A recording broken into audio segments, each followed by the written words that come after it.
अस्सलाम वालेकुम दोस्तों, क्या हाल है। उम्मीद है आप लोग खैरियत से होगे। जैसे कि आपको मालूम है कि हमारा डी ब्लॉक एलिमेंट इनऑर्गेनिक चल रहा है। मोस्ट इंपॉर्टेंट चैप्टर है, कुछ भी कर लो इसमें से कुछ भी बाहर नहीं आएगा जो जो मैं पढ़ा रहा हूँ। और कल हमने पहले लेक्चर के अंदर क्या पढ़ा था, हमने पढ़ ली थी इलेक्ट्रॉनिक कॉन्फ़िगरेशन, जो कि बेसिक थी। आप 11 में पढ़ चुके थे, हमने रिकैप किया था एक तरीके से। और आज जो है हम इसकी प्रॉपर प्रॉपर्टीज़ पढ़ेंगे। इलेक्ट्रॉनिक कॉन्फ़िगरेशन इसकी एक प्रॉपर्टी थी, हमने वो भी पढ़ ली, हमने निपटा दी। हमें ये मालूम हो गया कि अगर एस के अंदर 2 आ रहे हो और डी के अंदर 4 आ रहे हो तो हमें डोनेट कब करना है, हमें ट्रांसफ़र ऑफ इलेक्ट्रॉनिक कब करना है, आपको ये भी मालूम है। आपको 11 के अंदर हमने और दूसरे टीचर ने ये भी पढ़ाया होगा कि आपको मालूम होना चाहिए कि हम जो है किस तरीके से ऑर्बिटल्स को फिल करते हैं। ये ऑर्बिटल फिलिंग आपको मालूम होगी, जैसे कि ये ऑर्बिटल फिल होता था। इसी को मद्देनज़र रखते हुए हमने सारे काम किए थे। ये एस का था, डी का था, इसी तरीके से ये चल रहा होता था। ये आपको मालूम है, ये कोई ऐसी चीज़ नहीं है जो आपने नहीं पढ़ी होगी। ठीक है, इस तरीके से होता था। इससे मैंने बोलता था एक डाल देते, दो डाल देते। ये आपको मालूम होगा, ऐसा कुछ भी नहीं है जो मैंने आउट ऑफ सिलेबस पढ़ाया हो अभी तक। और कुछ चीज़ें होंगी ऐसी जो मेरे को पढ़ानी है, जो आपकी बुक में नहीं डालनी है, लेकिन इनऑर्गेनिक समझने के लिए इसका जानना ज़रूरी है। न्यू स्लाइड लेंगे, बल्कि इसको भी हटाते हैं डिलीट एक मिनट के लिए, और लेंगे हम एक ब्लैंक स्लाइड। होम पे आएंगे, यहाँ से मैं लूँगा ब्लैंक स्लाइड। और आज हमें पढ़नी है ऑक्सीजन स्टेट। इस लेक्चर के अंदर मेरी पूरी कोशिश होगी कि मैं आप लोगों को आपकी तमाम प्रॉपर्टीज़ पढ़ा दूँ, और नेक्स्ट लेक्चर के अंदर डायरेक्टली मेरा फेवरेट टॉपिक जो है, और आप सबका भी बहुत ही फेवरेट होने वाला है, जब आप नेमिंग करने आएंगे नोमेनकल्चर की, जो इंटरनेशनल नेमिंग होती है, आपको भी बहुत मज़ा आएगा। आप उसको खेल समझ के करेंगे, फ़न के तौर पे करेंगे, क्योंकि बहुत ही मज़ेदार चीज़ है। कोई इतनी डरने की बात नहीं है कि कैसे नाम होगी, ये नाम नेमिंग देना। आपने आज तक केमिकल्स के नाम रट्टा लगाए होंगे और आपसे याद भी नहीं हुए होंगे, लेकिन जिस तरीके से मैं अभी आपको पढ़ाऊंगा और इन ऑर्गेनिक के अंदर हम जो नेमिंग देंगे नोमेनकल्चर के ज़रिए, आप बोलेंगे कि सर हमने से पहले जितने नाम पढ़े थे वो इतने मुश्किल थे कि हमें याद नहीं होते थे। लेकिन जिस तरीके से आपने अभी पढ़ाया है नोमेनकल्चर को मद्देनज़र रखते हुए, नोमेनकल्चर के तरीके से आपने जो पढ़ाया है, अब इतना ईजिली याद हो जाता है नाम के। हम बस एक वहाँ पे फार्मूला दिखेगा, हम नाम दे देंगे कि ये किस तरीके का नाम है। इतनी कोई मुश्किल कहानी नहीं होगी, बस आपकी क्रिटिकल थिंकिंग, लॉजिकल थिंकिंग और जो एनालिसिस होती है वो अच्छी होनी चाहिए हैं। क्रैप हो जाएगी चीज़ें जल्दी। आज मेरी पूरी कोशिश है कि हम लोग ये पूरा कर लें कि जिसके अंदर जितनी भी प्रॉपर्टीज इसकी रह गई हैं वो हम कवर करें, ताकि नेक्स्ट लेक्चर के अंदर हम नॉमिनकल्चर ऑफ इनऑर्गेनिक स्टार्ट कर सकें। तो सबसे पहली आपकी जो प्रॉपर्टी आ जाती है वो होती है ऑक्सीडेशन स्टेट। सॉरी, ये जो सेकंड प्रॉपर्टी है हम पढ़ चुके हैं इससे पहले।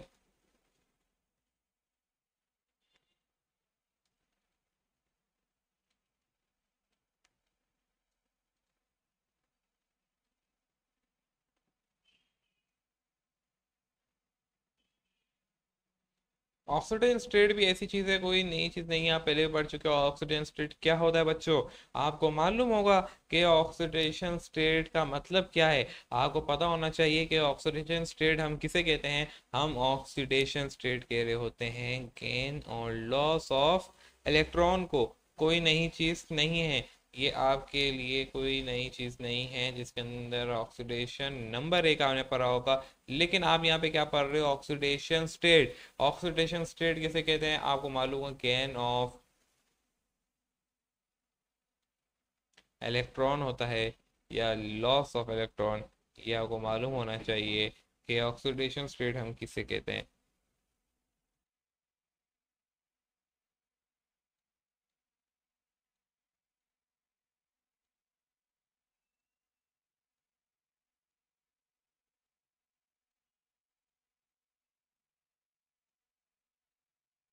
और आपको ये बात भी मालूम है कि ये हम जो डी ब्लॉक पढ़ रहे हैं ये क्या है। आप मुझे कमेंट में लिख के बताएं कि डी ब्लॉक को क्या कहते हैं। डी ब्लॉक के हम एलिमेंट्स कहते हैं, कि जो आपके डी ब्लॉक्स हैं उनके एलिमेंट्स जो हैं वो क्या हैं, मेटल्स हैं। और आपको ये भी बात मालूम है कि मेटल कभी भी डोनेट क्या गेन नहीं करता, बल्कि क्या करता है, डोनेट करता है। आपने कभी भी ये नहीं सुना होगा मेटल के बारे में, हमने इतने सारे लेक्चर्स कवर अप किए, कहीं पे मेरे से आपने ये नहीं सुना होगा मेटल जो है गेन कर रहा हो, बल्कि हमेशा लॉस करता है। तो इसका मतलब क्या है कि यहाँ पे हमेशा ऑक्सीडेशन स्टेट क्या होगी, रिमूवल ऑफ इलेक्ट्रॉन की बात हो रही होगी। हम यहाँ पे जो बात कर रहे होंगे वो रिमूवल ऑफ इलेक्ट्रॉन की बात कर रहे होंगे, रिमूवल ऑफ इलेक्ट्रॉन की बात चल रही होगी, सिर्फ इलेक्ट्रॉन की बात चल रही होगी। जिसका मतलब यहाँ पे ये भी आता है कि यहाँ पे हमेशा पॉजिटिव ऑक्सीडेशन स्टेट चार्ज आएगा, पॉजिटिव चार्ज आने वाला होगा यहाँ पे, क्योंकि यहाँ पे हम लॉस करेंगे ना ही कि गेन करेंगे। नेक्स्ट बात आती है, मैंने आपको बताया कि सारे ही जो होते हैं क्या होते हैं, मेटल्स होते हैं। अब ये किस तरीके से लॉस करेंगे, कौन कितना लॉस करते हैं, हमें इसकी क्रिटिकल थिंकिंग को समझना है। अगर मैं यहाँ पे सबके वन बाय वन लिखता जाऊँ, स्कैंडियम जैसे कि आ गया, अभी हम इसकी पूरी लॉजिक देखेंगे कि किस तरीके से ये कर रहा होता है। टाइटेनियम आ गया, इसी तरीके से अगर आप आगे जाएं तो आपके पास वेंडियम आ गया। हमें एक एक के ऑक्सीडेशन स्टेट याद होनी चाहिए, तभी आप जो है नोमेनकल्चर कर सकेंगे। ये मोस्ट इंपॉर्टेंट है, ये आप याद भी कर लें, एमसीक्यूज में भी आएगा और हर जगह पूछा जा सकता है। इसी के तरीके से आप आगे जाएं तो आप, अच्छा क्रोनियम पहले आता है, क्रोनियम मैंने नहीं लिखा।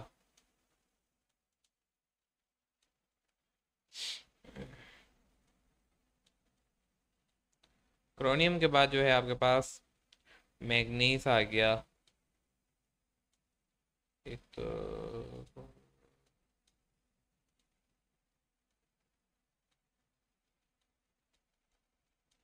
इसी तरीके से आपके पास आयरन, Fe जिसे हम कहते हैं,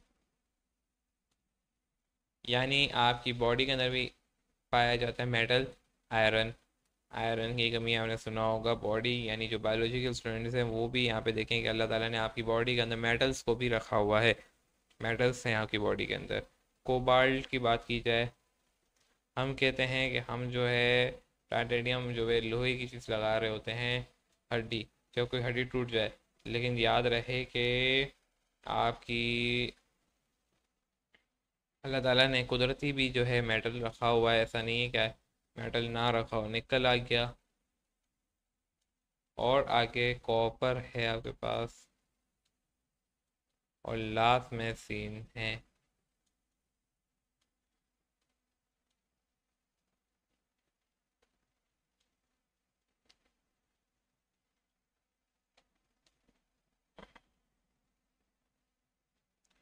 अगर आपको मैंने लास्ट लेक्चर के अंदर जैसे कि आपको मैंने बताया था कि हम क्या कर रहे थे, इलेक्ट्रॉनिक कन्फिग्रेशन कर रहे थे। अगर आपको इलेक्ट्रॉनिक कन्फिग्रेशन याद हो तो हमने सबकी इलेक्ट्रॉनिक कन्फिग्रेशन लिखी थी, किसी की भी ऐसी नहीं इलेक्ट्रॉनिक कन्फिग्रेशन ना लिखी हो। अब मैं वही चीज़ आपसे लिखूंगा ताकि आपको समझा सकूँ कि हम ऑक्सीजन स्टेट किसकी क्यों निकाल रहे हैं, किस तरीके से निकाल रहे हैं।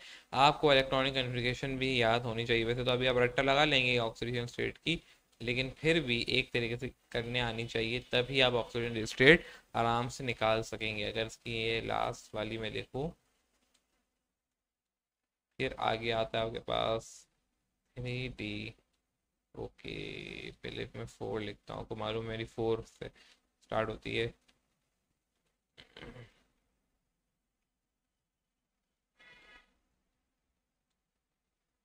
नेक्स्ट अगर 3D3 आपको मालूम होगा, 3D3 होगा या 2 होगा, 2 होगा। देन आ जाएं आप,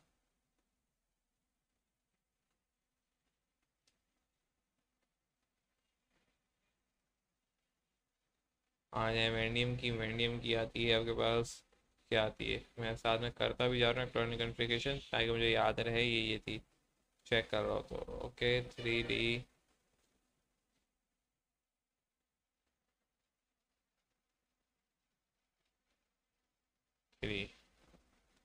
नेक्स्ट होगी आपके पास 4s1 3D5।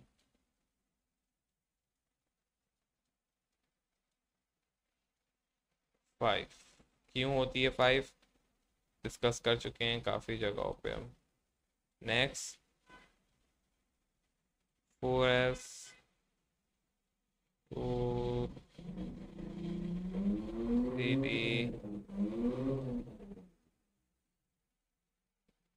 6। इसी तरीके से यहाँ पे भी आपके पास 4s 3d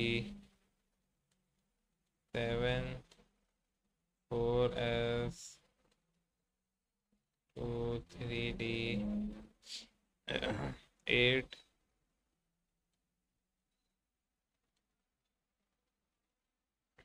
हम सही जा रहे हैं,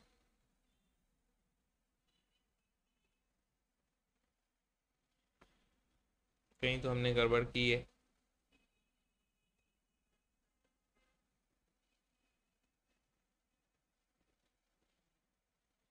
को एक मिनट, कोबाल्ट पे आओ, कोबाल्ट सही है। Let me check it first of all. 3 के मैग्नीस पे क्रोनियम की हमने सही की है, 1 किया, उसको 5 किया। मैग्नीस की हमें वापसी 5 करनी थी पहले, फिर होगी, सॉरी एक गड़बड़ भी है। मैग्नीस पे यहाँ पे 5 आएगी पहले, अब ठीक है। मैग्नीस पे आएगी 5 6 और 7। देन यहाँ पे आ जाओ 4s 2 3d 8 4s 1 3d 10 इसी तरह 4s 2 ओके 3d 10। अब स्कैंडियम की जो आपके पास ऑक्सीजन स्टेट होगी, हमें किसको देखना होगा, आखिर के जो मैंने ऑर्बिटल लिखे हैं ना, इन दो के मद्देनजर रखते हुए हम जो है ऑक्सीडेशन स्टेट निकालेंगे, यानी ये वाला और ये वाला। इससे आपको क्या मालूम हो रहा है कि इसकी ऑक्सीडेशन स्टेट 3 तक जाएगी, 2 3 तक जाएगी। सही है, ये 2 और 3 तक जाने वाली कहानी है, इसमें 2 और 3 तक जाएगी, तो इसकी ऑक्सीडेशन 1 हो सकती है, अगर 2 भी हो सकती है, 1 भी हो सकती है। आपकी बुक के अंदर 1 से स्टार्ट ही नहीं किया है, आगे जाके जो है क्रोनियम के अंदर स्टार्ट किया है, वहाँ पे भी मैं समझ एहसान कर दिया था स्टार्ट करके। लेकिन 1 से स्टार्ट होगी, 2 भी होगी और 3 भी होगी। इसकी प्लस में जाएगी, पॉजिटिव है, मैं साइन नहीं लगा रहा यहाँ पे। टोटल 4 हैं, तो उसमें 4 तक जाएगी। अगर मैं भी बुक वाला ही लिख दूँ तो ज़्यादा बेहतर होगा, आप लोग फिर बोलेंगे कि बुक वाला गलत कह रहे हैं, मैं नहीं कह रहा गलत। ओके, मैं बता रहा हूँ बस उनकी मिस्टेक है, उन्होंने भी जो सोच के लिखा है वो सोच के सही लिखा है। लेकिन अगर फिर से आप जो है क्रोनियम के अंदर 1 नहीं लिखते तो ज़्यादा बेटर था। इन्होंने क्या किया, कॉपर और क्रोनियम के अंदर 1 लिख दिया है, और इन्होंने बाकी जगहों पे 1 क्यों शो नहीं किया है, आपका सवाल ये उठेगा। इसलिए शो नहीं किया क्योंकि वो ये चाहते हैं कि 1 का मतलब क्या होता है कि नहीं है, बस सही है, 1 है तो वो तो एक्सेस करती है, मालूम होना चाहिए, तभी इन्होंने ऐसा किया है। इसलिए या तो मैं भी शो कर देता हूँ, मैं कर ही देता हूँ, ज़्यादा बेटर होगा। 1 है, इसके अंदर 5 तक जाएंगी, फिर 3, फिर से 4 और ये 5। वेंडियम की 5 हो जाएंगी। इसी तरीके से यहाँ पे जो है 6 तक जाएगी, मैं डायरेक्ट लिख रहा हूँ, सही। और इसमें जो है आपकी मैग्नीज में 7 तक जाएगी। इसके बाद ये वापसी से रिवर्स होना शुरू हो जाएगी। अब ये रिवर्स क्यों होगी, क्योंकि पहले जो है ऑर्बिटल आपके फिल नहीं हो रहे थे, अब जो है आपके ऑर्बिटल कंप्लीट होते जा रहे हैं, जिसकी वजह से जो है ऑर्बिटल कंप्लीट हो, जब ऑर्बिटल कंप्लीट होगा आपको मालूम होता है कि जब हम यहाँ पे ऑर्बिटल फिलिंग कर रहे होते हैं, मैं यहाँ पे आपको बना के दिखाऊँ एक, इससे पहले बना के दिखाई थी मैंने, तो आपको मालूम होगा जब हम ये ऑर्बिटल कंप्लीट कर रहे होते हैं तो यहाँ पे जो डबल डबल आ रहा होता है उसके अब नहीं लिखते। वो ऑक्सीडेशन स्टेट किसकी निकली जाती है, जो अनपेयर होगा, कभी भी पेयर की नहीं निकलेगी, इनकी नहीं निकलेगी, क्योंकि ये क्या है, ये तो पेयर वाले हैं, पेयर वाले की कभी भी नहीं निकलती। जो अनपेयर होता है वही ऑक्सीडेशन स्टेट डोनेट कर रहा होता है, सारी उन्हीं को पेयर बनाना होता है ना। ऐसा तो नहीं है कि हमने पहले पढ़ा था कि हर कोई डोनेट करेगा, नहीं, पेयरिंग वाले ही डोनेट, जो अनपेयर होंगे वही डोनेट करेंगे, क्योंकि वो हमेशा चाहते हैं हम पेयर हो हमारा, तो इस वजह से डोनेट करेंगे ना। तो तभी यहाँ से फिर क्या है, डिग्रीज होना शुरू हो जाती है, क्योंकि इसमें पेयरिंग शुरू हो जाती है, यहाँ पे पेयर्स मौजूद होते हैं कुछ ऑर्बिटल के अंदर। ये हम देख चुके हैं पहले भी, ऐसी कोई चीज़ न्यू बात मैंने नहीं बताई। देन आपके पास आ जाएगा कोबाल्ट में 5 तक जाएगी कहानी, अच्छा, यहाँ पे कोबाल्ट के अंदर 4 लिखी हुई है, लेकिन नहीं, 5 तक जाएगी भाई हो। और निकल के अंदर भी जो है आपके पास फिर 4 तक जाएगी। देन जो है कॉपर के अंदर जो है आपके पास 2 तक जाएगी, बिल्कुल 2 तक होगी। 8 यहाँ पे पेयर हो जाएगा, और यहाँ पे नहीं, यहाँ पे भी 4 तक जाएगी। ये जो है ना 5 वाला 4 तक ही जाएगी, पेयरिंग की वजह से। पेयर जब हम इसको खोलेंगे तो आपको मैं दिखा सकता हूँ। डी ऑर्बिटल का मैं आपको दिखाऊँ यहाँ पे खोल के, कहाँ गया, रुको रुको तभी। एक बार मैं इसका करके दिखाता हूँ आपको। डी ऑर्बिटल के अंदर कितने होते हैं, 10 होते हैं ना। ये भी आपको याद होना चाहिए। 1, 2, 3, 4, 5, 6। अच्छा, यहाँ से मैं थोड़ा बड़ा कर लेता हूँ। ये 7, ये 8, ये 9, और एक और चाहिए मुझे। अब देखो, मैं अगर यहाँ से कलर उठाऊँ, दो उसमें आ गए।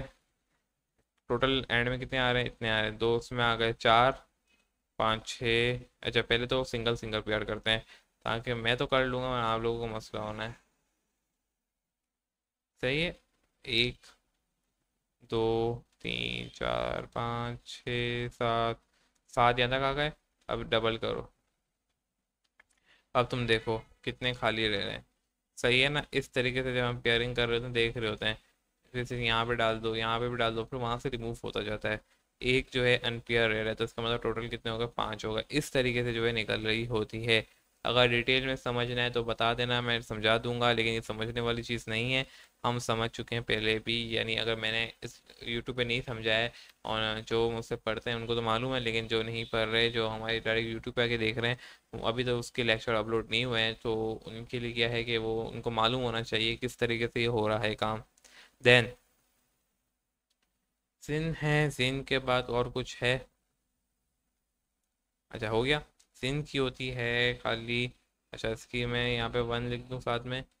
ओके, और यहाँ पे सिन की होती है 2। खाली ये डोनेट करेगा।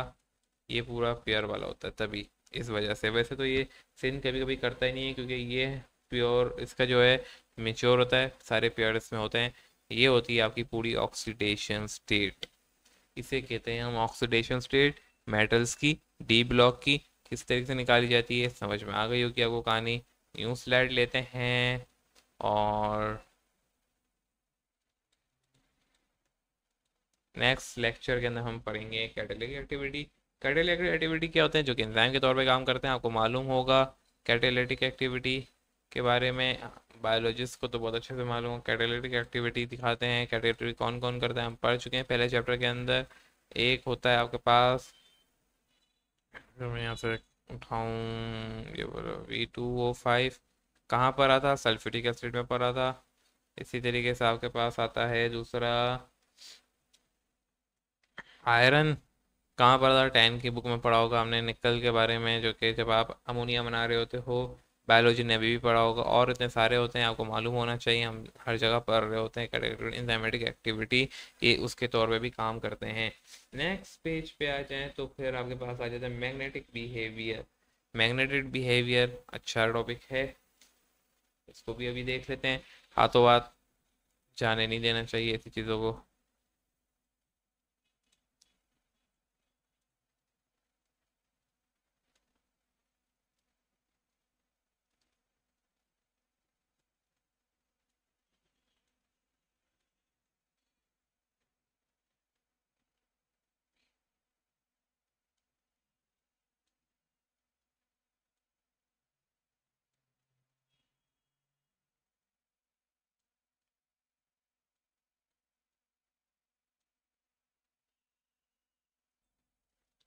और इसके अंदर हमारा क्या होता है कि मैग्नेटिक बिहेवियर जो कि अट्रैक्ट करने, जाहिर सी बात है ऑक्सीजन है, और मेटल्स हैं तो अट्रैक्ट तो करेंगे। अब हमें ये भी देखना है कि कौन सा ज़्यादा अटैक करता है, कौन सा कम करता है। 3 तरह के मैग्नेटिक बिहेवियर होते हैं। अगर मैं यहाँ पे उनकी टाइप्स लिखना शुरू करूँ, तो 3 तरह के होते हैं।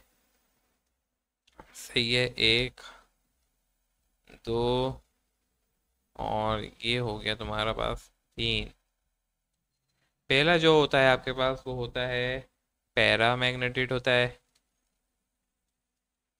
पैरा जो अट्रैक्ट करेगा। फिर इसके पास आपके पास आता है फेरो। फेरो आपकी बुक के अंदर नहीं लिखा हुआ है, लेकिन मैं बता रहा हूँ। फेरो का मतलब होता है जो कि बहुत ज़्यादा अच्छे तरीके से अट्रैक्ट करेगा, हाईली अट्रैक्टिव होगा। सही है। और जो है लास्ट आता है, डाई होता है। डाई का मतलब होता है कि जो कि लेस, जो कि अट्रैक्ट नहीं करेगा।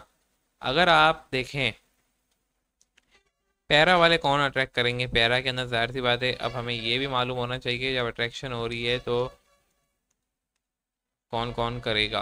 पैरा के अंदर अगर आपको मैं बताता चलूँ तो पैरा के अंदर, फेरो के अंदर और लास्ट में आता है के बाद डाई के अंदर। पैरा के अंदर जिन अनपेयर इलेक्ट्रॉन होंगे।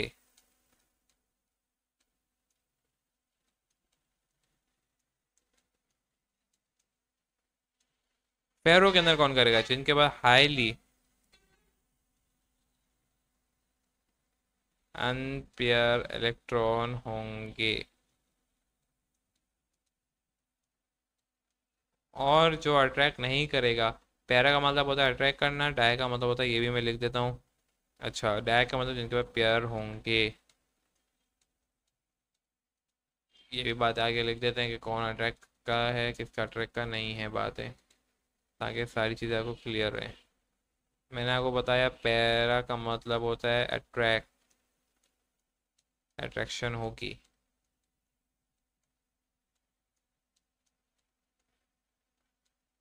जबकि फेरो का मतलब होता है हाईली अट्रैक्ट होगा। ये वो बातें हैं जो आपको मालूम होनी चाहिए जब हम नोमेनकल्चर पढ़ेंगे, ये वहाँ पे काम आएंगी।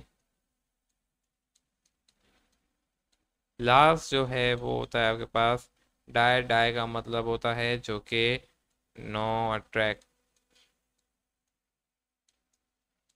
अच्छा, नो अट्रैक्ट भी नहीं लिखता, मैं लिख देता हूँ रिपेल। जो अट्रैक्ट नहीं करता उसे हम क्या कहते हैं, रिपेल करता है वो।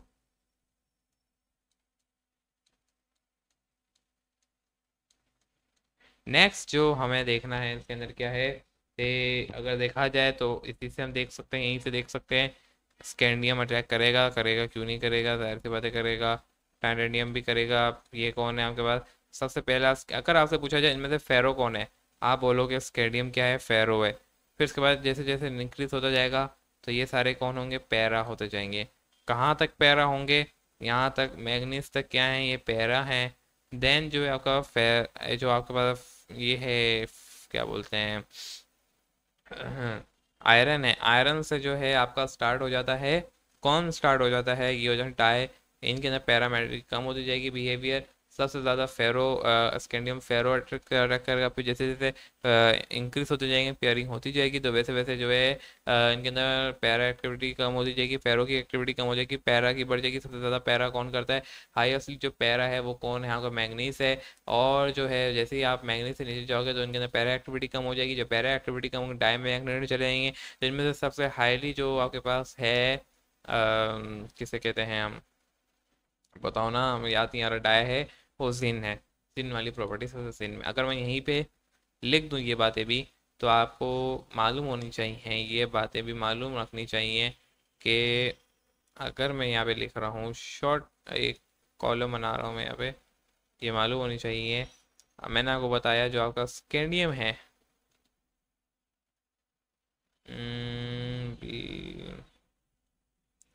जो आपका स्कैंडियम है, और क्या इसके मैग्नीस है, और जाहिर सी बात है लास्ट में क्या सिन है। इनकी प्रॉपर्टी अगर इनके बारे में कोई पूछ ले, ये छोटे छोटे एमसीक्यूज होते हैं जो कि आपको आने चाहिए, मालूमात होनी चाहिए इनके बारे में। नहीं होंगी तो आपके ही नुकसान है भाई, आप नहीं फंसना है, हमने थोड़ा ना फंसना है। स्कैंडियम फेरो की तौर पर करेगा। अगर एमसीक्यूज में ऑप्शन ना हो फेरो का तो फिर पैरा पे ही जाओगे। मैग्नीस जो है आपके पास पैरा होगा,